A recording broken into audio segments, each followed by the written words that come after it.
Hello, everybody. Welcome to another Zoom version of Off the Cup with Hoppy and Hobbs. The guy in the brown hat with the matching blue shirt is Hobbs. That's me. And the guy with the brown hat and the brown shirt, that is. I'm happy. Ooh, How's it he's going? excited this morning. Oh Oh, I my am God. so excited. So here we are, episode 33. Just want to let you guys know we're on Verbal now. That's VURBL, Verbal, which is new and exciting. Today, we are going to be talking about Fernando Tatis Jr. a lot. El That's like our Nino. our main topic of the day. We're also going to do a little off the cup thing with Hoppy on the Padres bullpen. So that's going to be Uh-oh. pretty fun at the end of the podcast. But spring training is here. The first day of spring training brought the biggest news in Padre history, Yeah. and the contract was 14 years, $340 million and that paid means that Fernando Tatis will be here forever forever. until they trade Forever. him at the trade deadline in 3 years when they're 0 and 160 or 0 and 100. Um, but so let's talk about this deal. So as a fan, the greatest deal in the history of baseball, right? Like Well, for yeah. yeah. Yeah. I mean, we've had superstars. San Diego Padres have had superstars, and we let them go because we go, well, they can't afford them. They're not going to pay them. Yeah, we don't need Robbie Alomar. We don't Yeah. need, yeah, we don't need We don't Ozzie need, Smith, no, none of the, Dave we Winfield. yeah, yeah, Dave Winfield. Yeah, Like, oh, Ozzie Smith. You think of all the trades and all these guys that are in San Diego that good can't afford them, go off and then they go have a Hall of Fame career somewhere. And you're like, well, we're just the triple A for the Yankees, or we're just the triple A team for whoever gets our guys that we've drafted and developed. And oh, they're good, can't afford them. See ya. And then we end up. It used to be the retirement home. Once your career was done, hey, I'm going to go play in San Diego. Nice weather. Team's not that good. No pressure. I can just enjoy myself and, live out the last few days of my MLB career. But now with this signing, the ownership has told the fans, look, we got our superstar and we're going to keep him. And we've got our big free agent in Machado. And we're keeping him for a long time. And we got our big free agent in Hosmer, and we're going to keep him. And we're going to go out and make trades that make the team better. Every single trade we do makes our team better. It's not a so-so deal or a money deal. It's we're going to make this team better with every trade and every signing that we do. And that has never been here, ever. We've made big trades. I mean, Jack McKean back in the day, Trader Jack, he made some big trades and the team got good in 84. And then the ownership group went out and made some big trades in 98, and they ended up being a World Series team, Kevin Brown, you know, um well, just the trades that brought the in Finley and Caminiti and Finley those guys. Caminetti, Osmus, Yeah, Hoffman, Brown.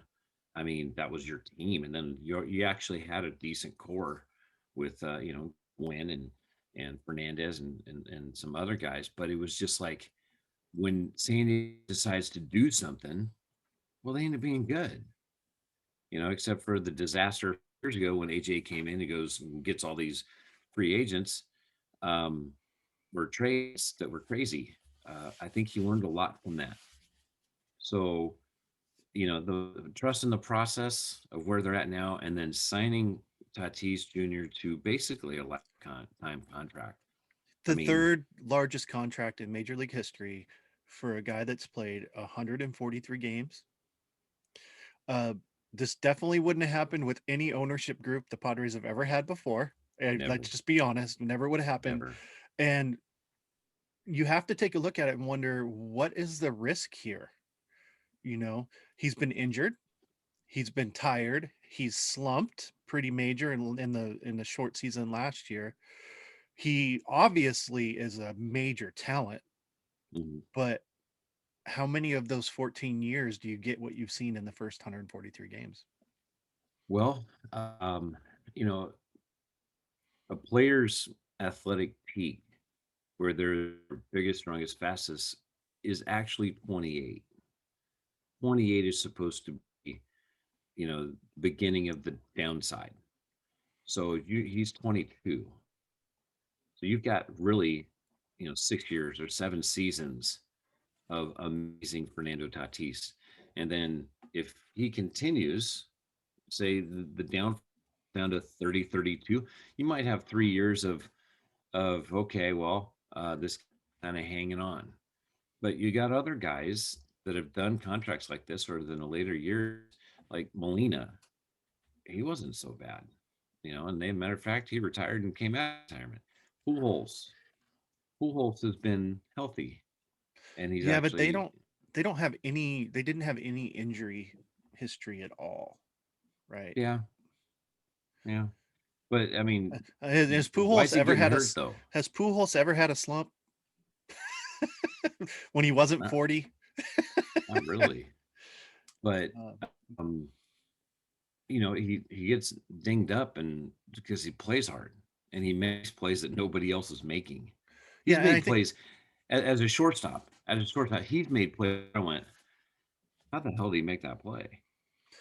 yeah, I think that's where the risk is, right? Mhm. Is he going to be on the field, and not will he have a great season when he is on the field? Is will he be on the field, and how much? I don't think he'll ever be a 162 game guy. He's 140 games a year, max Well, of I don't think there's going to be 155. anybody. You know, I don't think there's going to be anybody that becomes 162 for their entire career anymore. Yeah, but that's not what I mean. I mean, he's not a guy that you can plan on going out every day, right? Oh, And yeah, giving a day off once a week or once every 2 weeks, like you would do for a guy like Eric Hosmer, but he could roll out there every day and you don't have anything to worry about as long as he doesn't get sick like he did last year. right. It's not a physical thing, right? I just Tatis, as talented as he is, he doesn't look like a 162 guy, a guy that you can rely. You can go into the season knowing this guy could play every day. Well, I mean, the guy that plays the base for us is pretty steady. Yep. I mean, he's in there all the time. Yep. I think, and this is what this is like a match made in heaven for the left side of an infield. Is you've got Machado, who's relatively young, with this young superstar. Those two right there. I mean, you've got 8 more years of that left side of the infield. Yeah. It's only That $640 million too. just write a check. It's no big deal.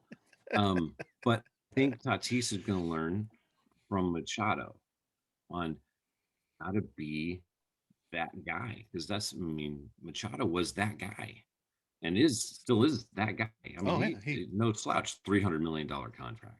That's right. So, I mean, this was a great deal, I think, for everybody involved. The risk reward is that, okay, the Padres, you spent 340 million and, he's hurt. I don't think he's ever going to suck where you go, wow, that was just a flash in the pan, 339 jack, 27 stolen bases. That was a fluke. Yeah. I think it's really going to come down to whether the slump at the mid to end of last year was everybody catching up or it was a slump because I play so hard I'm tired. I think he Um, was tired. I'll be honest. I'm watching games going, it looks tired, yeah, me too. I saw you the same know? thing, but it really comes down to that was only a 60 game season, Mhm. right? So um how long does he stay tired? How many days off does he have to get? uh was it a slump or was it the sign of things to come? The Padres obviously think it's not. As a fan, I think it's not. As a If I put my GM shoes on, I think the $340 million is probably worth the marketing from the marketing part of the team. Oh, But for the field play part of the team, there was absolutely no reason to do this, right? Because you have 4 more years of control. So yeah. Yeah. No, that's why I think it was smart. The Braves have a couple of young superstars. They extended them early. Um, the Padres traditionally Look at the Cubs right now. The Cubs have some serious decisions to make on studs. Javi Baez, Chris Bryant, just the four. Um, uh, they've waited, and they're not going to get both, But just the because thing both of is, those are going to be monsters. let's go take a step back. What if they would have signed Chris Bryant and Javi Baez to a deal like even 20% less than what Tatis just got? They Mm-hmm. can't afford anybody else on a team, right? Well, Based on yeah, where they say they are with their financials. So either way, they would have traded or got rid of them. And I'm just wondering if the Padres say they're not in that situation, that they can afford this contract over the whole time. And I really hope they do. And that's wonderful. And that's their money. So spend it how you want.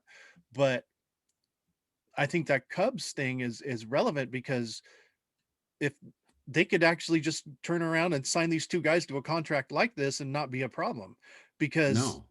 they're not losing anything. So are you going to give Chris Bryant and Javi Baez a $30 million contract when in their second year for 14 years? No. But could you give them a $30 million contract before arbitration and sign them? Yes. But they're not going to do that either. So I'm not sure that that's relevant. I mean, their value didn't go up astronomically over the last 4 or 5 years. It's still the same as it was because they're Right. still great Well, players. So so if you compare Bryant and Baez, and say you extend both of them, say you give them 10 years, 200 million, whatever, right? And you look at the next couple of years, Bryant's deal ends up looking bad for the Cubs. He got hurt. Um, he struggled, whatever, and his numbers weren't that good. So the Cubs lose out on that deal. But then if they did that deal with Baez, Baez is a steal. He's been an MVP candidate. His play has been astronomical, and he's by far, um, well, he's top five in my book as far right, as but players I want to go see. but Right? but with that, even if they re-sign him now for 10 years, 250, which is probably around what his value is going to be, Mhm. you got to pay him less for the 4 years before. Like you didn't lose anything. It doesn't matter, right? But if you're not willing to pay it, you're not willing to pay it, right? They were Well, obviously not willing to sign him up, to lock him up early. They're not necessarily willing to sign him up late, and they're dumping all their salaries. So I just don't want to. I'm and hoping that so the Padres don't get in that same situation. well, no, but the Cubs, since we're using them as an example, the Cubs may lose both of those guys. If it gets to the point and they become free agents, they're But it's their toast. choice. They're Like they gone. made that choice. I mean, Javi Baez is going to be a Yankee. But It, they it, could sign them to a contract they now could. They're the that Chicago uh, Cubs. right, but We're somehow talking they're about saying they don't have financial any team. money. They're They're fine. If the Padres are signing guys, the Cubs are fine. You would think I'm that, right? But These guys are billion why are they saying they don't have any money? It makes no sense. 0 cents, Yeah. 0 cents, because all these guys are billionaires. They Yeah. have money. It's whether they want to take the change out of their pocket and do it. I mean, Yeah. that's the thing is if if the Cubs want to keep Bryant, well, then they're going to sign Baez and Bryant. Money's not the problem. Yeah. It's whether they spend it or not All right. on this player.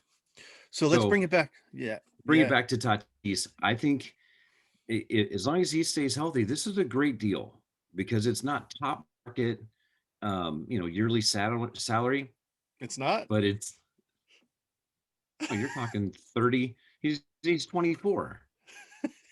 I mean, we're talking a 14-year deal. It's not at 30, 35 million, 40 million a year like It's Bauer the just signed. it's the third biggest guaranteed contract in Major League Baseball history. And yes, the annual might not be Yeah, the $35 AAV. million, but that kid's getting paid 340 million. Oh yeah. I mean, it's a great deal all around because I don't think it's too astronomical for the length of the contract. If it was 10 years, 340, you're going, oh wow. I don't know. The It was the Machado, it was the 10 Yeah. 300 where I was like, Yeah. oh my God, I think 14. The Padres must have got a heck of an insurance policy. That's all I got to Oh say. yeah. It that needs to be amended. Yeah. But what you've got is a superstar. You've got Yeah. a superstar who's doing BMW commercials and Gatorade commercials Gatorade. wearing Padres stuff, and you're like, that's the guy.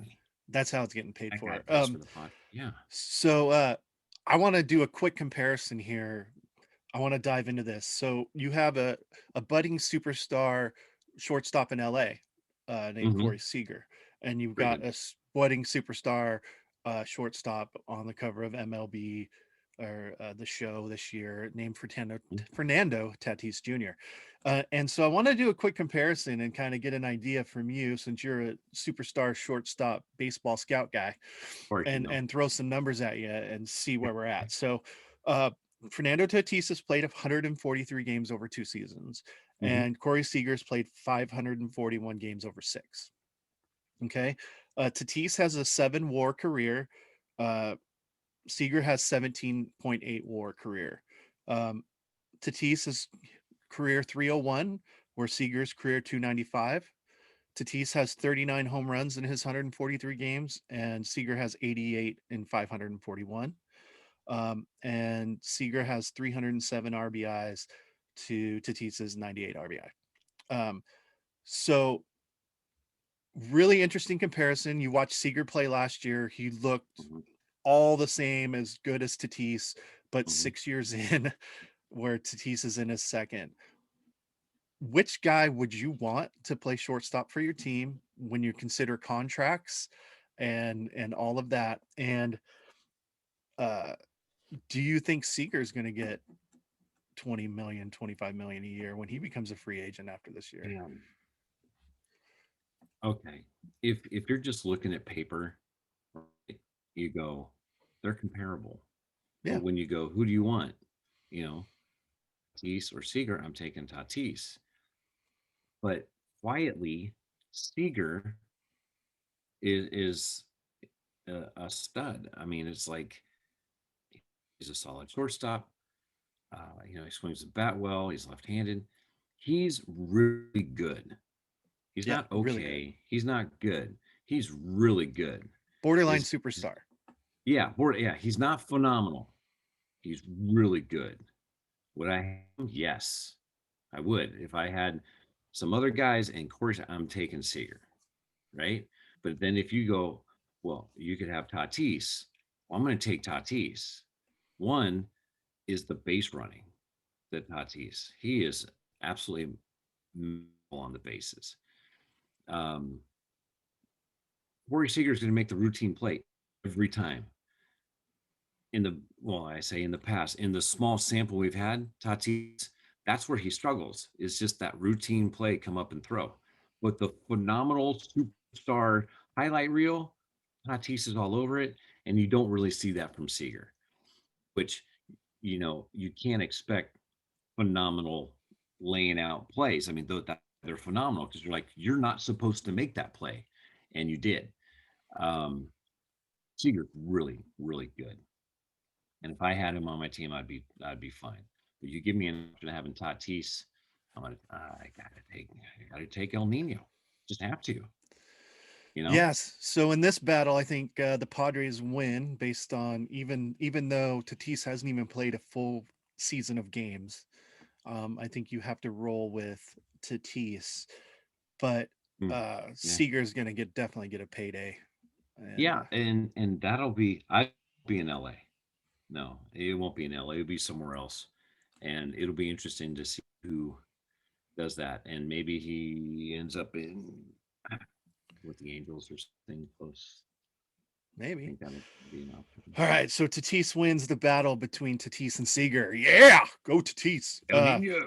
All right. So I want to talk about one other topic on this podcast. This is going to be might be a little bit shorter podcast than normal, but the Padres bullpen. The Padres in the last week they signed 2 guys that have been closers in Keone Mhm. Kala and Mark Melanson to go along with 4 other players that they've had as closers. So I'm going to read off the 6 players that were closers. Okay, go for it. All You right. need do it. So um, there were Austin Adams, who was a closer from Seattle, Taylor Williams, who was a closer with the Brewers, Mark Melanson, who was the closer with the Braves, Keone Kala, who was closer with the Pirates, Emilio Pagan, who was a closer with the Rays, and Drew Pomeranz. So I'm going to ask you an off the cup question here. Oh, wow. Okay, go for it. Okay. Got it. Of those 6 players, right, that are there, where does Drew Pomeranz rank in career saves of those Oh, 6 players? geez. Uh, and there's 6. I'm going to say Six. he's fourth. Okay. Fourth How many? low. Okay. I'll let you know about that in a second. How many career saves do you think Drew Pomeranz has? Oh, man. 25? All right. Drew Pomeranz, career saves. You're not If you gonna say believe. 4, You're not gonna 4, believe. You're not gonna believe 7. this. Uh, Oh, career saves 9. oh, wow. Yeah, 9. He's been pitching since 2011 when he was a starting pitcher. right. Yada yada. Everybody thinks Drew Pomeranz is the closer on this team. He has No, 9 career saves. There's only one other player on this list. I I think he has the lowest career save numbers on the list. The way only to one that might go, be Drew. less. Huh? Way to go, Drew. Yeah. I think the only one, let me check. I think Taylor Williams might have less. Let Hmm. me just, yeah, Taylor Williams only has 6 Right. from his Can only go up there. 2020. Yeah. So, yeah, so here we are. Austin Adams had 10 saves in 2019 as the closer for the Mariners. Taylor Williams had 6 saves as the closer for the Brewers in 2020. Mark Melanson has 205 career saves. Um, Along with Ke- the 2 earned on an average. Yeah. yeah, Kaloni Kala had 24 saves in 2018 for the Pirates. He's a local Amelia guy, right? Pagan only had 20 saves in 2019 for the Rays, and Pomeranz has 9 career saves. So when you look at the bullpen, I mean, if you just go by numbers, Melanson is the closer. Yeah. As much as success has been there, I really think he's going to be. They could utilize him like in a 6th, 7th inning situation and get that ground ball because he's a split guy. He could be a really, really key acquisition for that 6th, 7th, early 8th inning, and then hand it over. Um, yeah, man, I don't know. I just when Melanson comes in to close a game now, like when he was with Atlanta, I'm okay, this could be interesting. If they use him right, uh, he's going to do phenomenal because he doesn't have that overpowering fastball like Rosenthal did. Right. And on top of that, Austin Adams and Taylor Williams probably won't even make the team Yeah, out of spring training because you have Strom, you have Pierce Johnson, who was amazing last yeah, I year. liked him. Yeah, I You liked have him. Dan Altavilla, who throws a hundo. Hmm. You got the side arming Tim Hill. You still have the ageless wonder and Craig Stammen. And you have Baez, Castillo coming back from injury. You got Javi Gareth, who throws 100, and you have more at home as well. And Oh, if he's not Weathers. starting, and it could be Yeah, Chris Paddock in the bullpen as well, like, yeah. and Weathers. So, oh my gosh, the Padres are going to have to cut people. Oh my goodness. Yeah, there's this thing they had to look up is depth. They've never had it. They go, what's this whole depth thing? They have It's depth across the board. it's amazing. I mean, honestly, you look and go, man, you've got a couple good teams on here. In this roster, you've got a couple good teams. It's weird, you know. Don't be Those things. surprised. Don't be surprised if they restock their minor leagues with trades in spring training of these Yep. relief pitchers and possibly a couple, maybe a catcher or a field player, because you go through the rest of the roster and there's a ton of depth. And I think we'll go over that next week. But the fact that Drew Pomeranz, who is supposedly the Padres stopper, the main guy, the guy that they want in there all the time, has 9 career saves. 9. 9 saves. He's only got 9 more big league saves than I do. Yeah. Chew on that. He's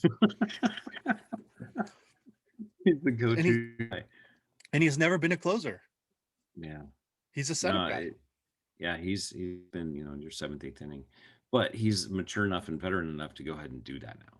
You No, know, he's a stopper. He's like yeah. I don't call him he's not a setup guy, he's not a closer, he's a stopper. He comes in, he gets, 1 to 3 batters out and Hmm. walks off the field. Right. Now it'll be That's interesting to see how they line that up. And I hope they just go, here's our closer. And then everybody else, we're gonna have to figure it out. Because you've got so many guys that have closed, there's gonna be some egos that get in the way. Well, I don't know, maybe. But I know when I was on a team, I'm playing shortstop. That's why I'm on this team.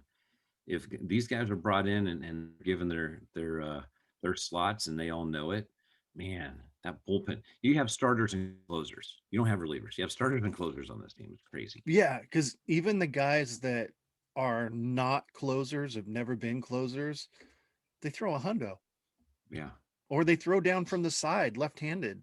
Like they're different arm angles. The Padres have filled their roster with different arm slots and different speeds and guys that throw gas and just have consistently got people out for their whole career. Yeah.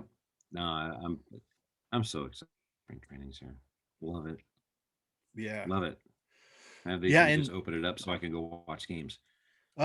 people are buying tickets. I've seen online that they've sold some Cactus League tickets. Uh, so you could probably It head was on out Brewers there. sold out. Brewers sold out 2,000 tickets in 4 minutes. Oh, wow, Like, look at the Brewers. go Brewers. Yeah.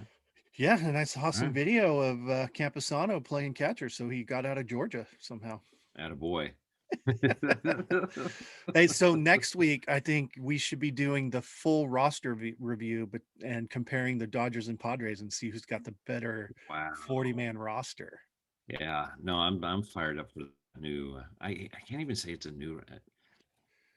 There's a new atmosphere about Dodgers Padres. Yeah. The whole spectrum's changed.